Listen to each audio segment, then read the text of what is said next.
Hi guys, welcome to my channel again. তো চলে আসি নতুন আরেকটা ভিডিও নিয়ে। তো আজকের এই ভিডিওতে আমরা অঙ্গনওয়াড়ি কর্মী এবং সহায়িকাদেরকে নিয়ে আলোচনা করব।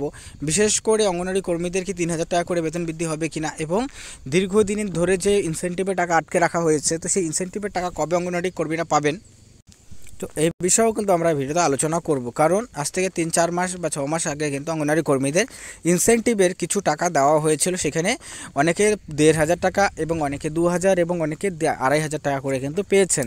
তো এই ক্ষেত্রে ইনসেন্টিভের বাকি যে ডিউ টাকা রয়েছে সেটা কবে দেওয়া হতে পারে, এবং এছাড়াও স্মার্টফোন রিগার্ডিং কি লেটেস্ট আপডেট রয়েছে সেটাও আমরা এই ভিডিওতে আলোচনা করব। কারণ স্মার্টফোন নিয়ে কিন্তু তোমরা জানো যে আগে 8000 টাকার কথা বলা হয়েছিল, কিন্তু পরবর্তী সময়ে আমরা দেখি যে রিভাইজড কস্ট কিন্তু নোটিফিকেশনের থ্রুতে, অফিসিয়াল নোটিফিকেশনের থ্রুতে সেটাকে পাবলিশ করা হয়েছিল এবং বলা হয়েছিল যে 10,000 টাকা করে কর্মীদেরকে দেওয়া হবে।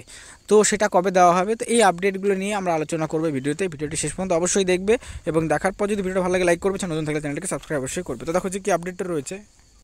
প্রথমত স্মার্টফোন নিয়ে আমরা আলোচনা করব। তো স্মার্টফোন রিগার্ডিং যে তোমাদের স্মার্টফোন কিন্তু মার্চ মাস নাগাদ কিন্তু তোমাদের স্মার্টফোনে যে টাকা রয়েছে 10,000 টাকা করে, যেটা বলা হয়েছিল অঙ্গনওয়াড়ি কর্মী এবং আশা কর্মীদেরকে দেওয়া হবে, সেই টাকাটা কিন্তু রিলিজ হতে পারে সরকারি যে ট্রেজারি রয়েছে সেই ট্রেজারি থেকে। এই ক্ষেত্রে অঙ্গনওয়াড়ি সহায়িকাদের কিন্তু কোনো স্মার্টফোন দেওয়া হবে না। এই ক্ষেত্রে অঙ্গনওয়াড়ি কর্মী এবং অঙ্গনওয়াড়ি কর্মী ছাড়া তোমাদের আশা কর্মীদের কিন্তু স্মার্টফোন দেওয়া হবে। হ্যাঁ, যদিও কিনা অঙ্গনওয়াড়ি যে সহায়িকারা রয়েছেন তাদেরকে কিন্তু ইনসেন্টিভের টাকা দেওয়া হচ্ছে। তো সেই ক্ষেত্রে অঙ্গনওয়াড়ি সহায়িকা যারা রয়েছেন তাদের মনের মধ্যে একটা কোশ্চেন অবশ্যই থাকতে পারে যে তাহলে তাদেরকে কেন দেওয়া হবে না। তো দেখো, তোমাদের কাজ মানে অঙ্গনওয়াড়ি সহায়িকাদের কাজ কিন্তু শুধুমাত্র অ্যাসিস্ট করা, মানে হেল্প করা অঙ্গনওয়াড়ি কর্মীদের ডাটা কালেকশনের ক্ষেত্রে। তো সেই ক্ষেত্রে তোমাদের স্মার্টফোন দেওয়া নিয়ে এখনও কিন্তু কিছু বলা হয়নি, শুধুমাত্র অঙ্গনওয়াড়ি কর্মী এবং আশাকর্মী যারা রয়েছেন তাদেরকেই দেওয়া হবে।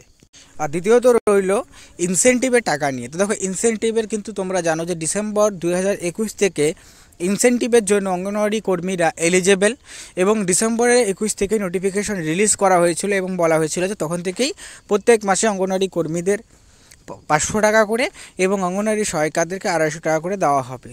তো সেই ক্ষেত্রে এবং রিসেন্টলি কিন্তু তোমরা দেখেছো যে মোবাইল ফোনের রিচার্জের জন্য কিন্তু তোমাদের টাকা দেওয়া হয়েছে, এবং অনেকে আছে যারা টাকা কিন্তু পেয়েছেন। তো যারা পাননি অবশ্যই কমেন্ট সেকশনে কমেন্ট করে জানাবেন।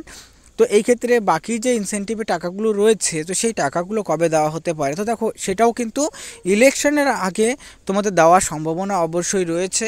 এবং যেহেতু কত টাকা দিতে পারে সরকার, সেটা একটা কোশ্চেন অবশ্যই।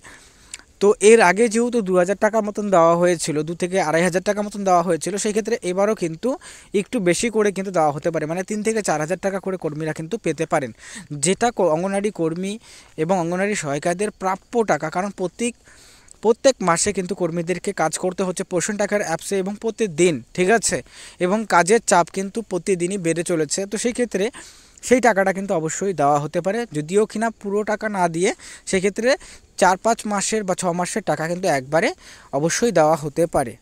বাট সেটার অফিসিয়াল নোটিফিকেশন আসা পর্যন্ত অবশ্যই অপেক্ষা করতে হবে।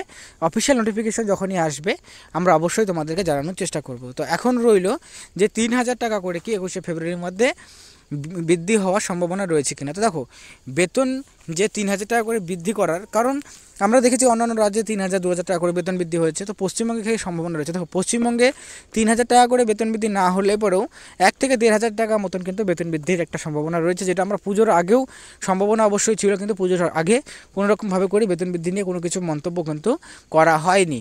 তো সেই ক্ষেত্রে এবার কিন্তু তোমাদের ইলেকশনের আগে অবশ্যই 1 থেকে 1,500 টাকা কেন্দ্র সরকার হোক বা রাজ্য সরকার তরফ থেকে বৃদ্ধি করার একটা সম্ভাবনা রয়েছে। তো এই আপডেটগুলোই ছিল আজকের এই ভিডিওতে। তো ভিডিওটি দেখার জন্য অসংখ্য ধন্যবাদ।